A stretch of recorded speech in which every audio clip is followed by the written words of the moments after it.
lovely good afternoon. It is the 2nd day of April 2026 and welcome to ICU TV Lunchtime News.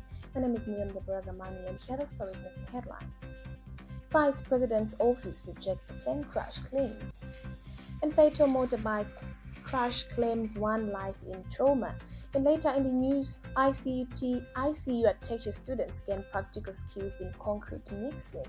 In our international news, explosion at Burundi ammunition depot kills 13 and injures dozens. In sports news, Chipolopolo draws lessons from 5 new loss to Argentina. More details coming shortly.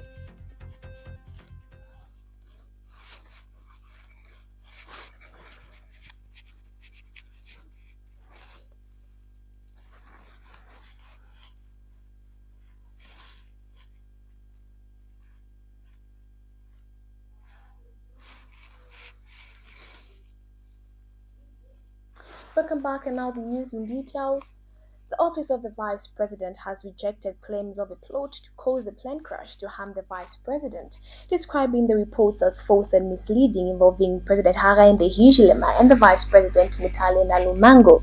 Press Ed Office of the Vice President Injure says there has been no incident or threat during the Vice President's tour of flood-affected areas in northwestern, eastern, and Wapula provinces. The office has called on Zambia Police Service to act against people spreading false information online, saying such claims can disturb peace and security.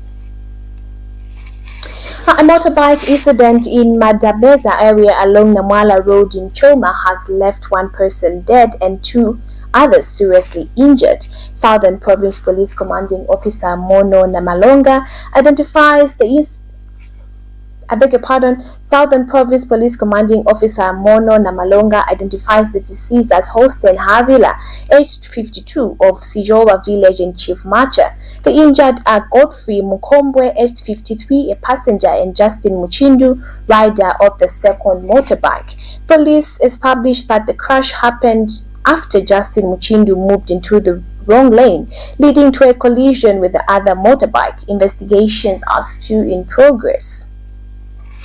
Architecture students at the Information and Communications University have taken part in hands-on session in concrete mixing and testing, applying classroom knowledge as they coast concrete cabs to strengthen testing under supervision. Yutin Konde has more details in this report. Which is faster, but slightly less accurate than the mass method. Architecture students at the Information and Communications University under the CADAC Association took part in a hands-on practical session in concrete mixing and testing as part of their construction training. The exercise focused on helping students understand concrete mix ratios, material composition, and proper mixing techniques, with emphasis on C25 concrete, which has a compressive strength of 25 megapascals after 28 days. Using a standard of 1:1, 5:3 ratio of cement, sand, and gravel, students prepared and cast concrete cubes that will be tested over a period of 7 to 28 days to assess strength and durability. Mr. Mwenya Philip Mutale, one of the lecturers at ICU, emphasized on the need for students to also have the practical knowledge looking at today's era. We witnessed something very good today. Our architecture students, obviously, they have the theoretical knowledge. But how about the practical knowledge? We understand that in an era where we are, it's important to also get the practical knowledge. And we saw our students were mixing concrete, they did all sorts of mixes, and yeah, they did it. And we're very happy that at this institution, we are not only offering knowledge theoretically, but also practically. One of the students, Stetson Tembo, uploaded the practical lesson and further explained the procedure of making the C25 concrete. Today was quite interesting as we had an activity of making the C25 concrete. The school assigned us to make C25 concrete.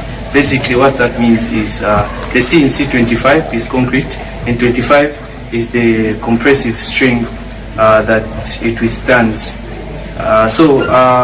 Today was quite interesting because the procedures, we learned of the procedures on how to make the C25 concrete. We cast it into molds to make concrete cubes, which will be which will be tested at day 7, day 14, day 21, and at day 28 for, as we know, concrete attains maximum strength at day 28. Yeah, so today was quite amazing because we had an opportunity to put our theory knowledge into practical, which is very helpful for our field. Supervised by lecturers, the session provided valuable practical experience, reinforcing the importance of accuracy in concrete production and bridging the gap between classroom theory and real-world application in architecture and construction. For ICU TV News, I am Beauty Nkonde. Government has commenced preparations to rehabilitate and upgrade Great East Road, a key route linking Lusaka to Kenneth Kaunda International Airport. The project targets one of the busiest corridors in the city, used daily by both commuters and cargo transporters. Lusaka City Council has started issuing notices to businesses, institutions and residents along the road. Lusaka City Council Public Relations Manager Chanda Makondele says the exercise is part of early coordination efforts ahead of full-scale construction. Now, the project will cover a 6.96 kilometer stretch from Munali flyover bridge to airport roundabout. Authorities are moving to ensure smooth implementations as workers intensify on this critical section of Lusaka's road network. Government is getting ready to fix and upgrade Great East Road right here in Lusaka. The City Council has started by notifying everyone who will be affected before full construction wraps up. That includes businesses, institutions, residents, and the many people who use that route every day.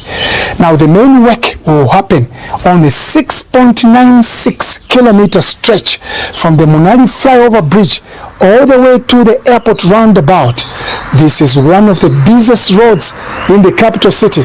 It carries daily commuters, airport traffic, and the cargo movement, serving as the primary gateway for international arrivals at Kenneth Kaunda International Airport. A contractor, Kaiji Construction Zambia Limited, has been selected to carry out the works under the Ministry of Local Government and Rural Development in collaboration with the Lusaka City Council. This road forms part of a bigger set of upgrades. While the initial package referenced over 13 kilometers, including segments of Independence Avenue, Los Angeles Boulevard, Kamanga Kabwela Liombo Road, and Chongwe Zaf Kamanga Road, the Great East Road section sits within the wider Lusaka Township's Urban Roads program, covering more than 40 kilometers of key routes across the city, with the total investment reported up to 1.8 billion kwacha. On the ground, the work involves full rehabilitation and upgrading, not just patching. Old road layers will be removed, the road bed and subgrade prepared, stronger crushed stone sub-base and base layers installed, and fresh asphalt surfacing laid. Drainage systems, including culverts. Sports news. Explosion at Burundi ammunition depot killed 13 and injured dozens. Then sports news, Chipolopolo draw lessons from 5-0 loss to Argentina. We'll be back shortly. We kickstart your day with our headline pick with the top stories making news. Then we go deeper in our story pick where we break down issues that matter the most to you. From the Health Desk, we share simple tips to keep you healthy and informed. We'll plus a fitness minute to get your body moving before the day begins. And trending now, what's hot on social media? Hello Zambia, my name is Amina Mutambo. And I am Moluwa Erje Mwalamujende, and we bring to your screens the ICU TV Breakfast Show.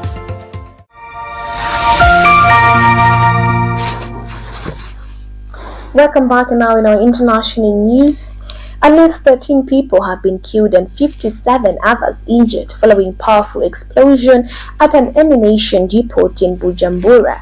The blast also caused extensive damage to houses, vehicles and military facilities. Now the explosions occurred late Tuesday in Musaga area, with Burundi army linking the incident to an electrical fault. Sharpener and debris were scattered over a distance of more than 5 kilometers. The casualties included civilians and soldiers, with reports of injuries at Mpimba Central Prison, located near the depot. Authorities are continuing assessments as rescue and recovery operations progress. We take a short break. Sports news coming up. Thank you.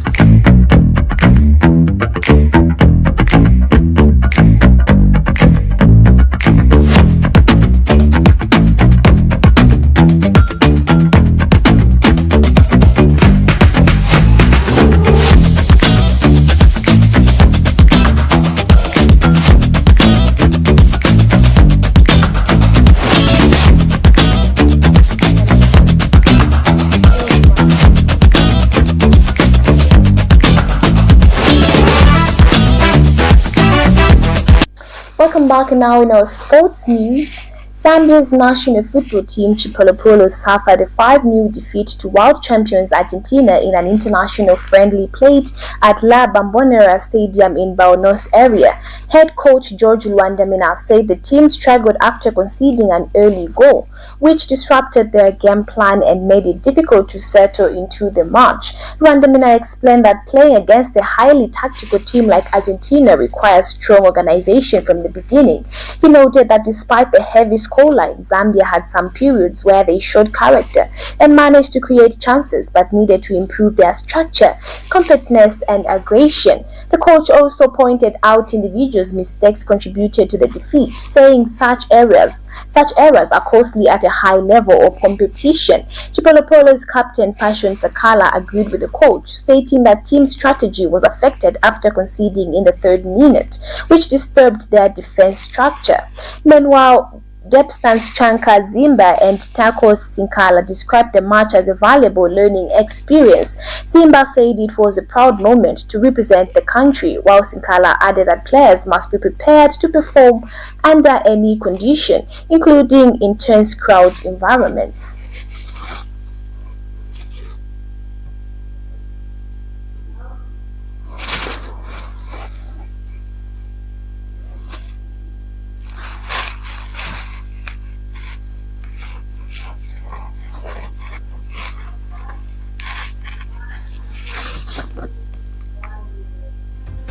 That sports item brings us to the end of ICU TV Lunchtime News. But before we go, here are the stories that made headlines. Vice President Office rejects plane crash claims. Fatal motorbike crash claims 1 life in Choma. The ICU architecture students gain practical skills in concrete mixing. In our international news, explosion at Burundi ammunition depot kill 13 and injure dozens. In our sports news, Chipolopolo draw lessons from 5-0 loss to Argentina. Thank you so much for tuning in to our lunchtime news. For more news details, just stay tuned for our main news at 20 hours. Have a lovely afternoon.